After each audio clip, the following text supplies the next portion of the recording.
यहां पर हमारे दो भाइयों ने कहा गंबट के अंदर अस्पताल अमेरिका से भी आ गए, इंडिया से भी आ गए, तो हमारे एमपी क्यों बाहर भेज दिया? ट्रांसप्लांट करवाने के लिए क्यों बाहर भेज दिया? क्यों यहां पर आपको अपनी ही बनाए हुए हॉस्पिटलों पर यकीन नहीं है?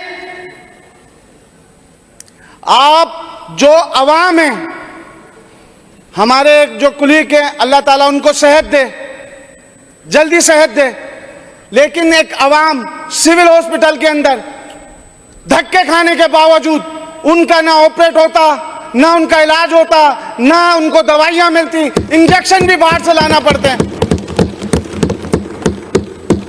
ये बजट आखिर जाता कहां है? कोई ऐसा तो हॉस्पिटल बता दें जहां पर ये बजट अच्छी तरीके से लग रहा है। हैदराबाद के अंदर बता दें 17 साल के अंदर कोई एक डिस्पेंसरी भी आप लोगों ने बनाई है। फिर बात करते हैं पेटाबाद सिविल हॉस्पिटल की। वहां पर मैंने बार बार निशानदेही की, वहां का कार्डियो गैरफाल है,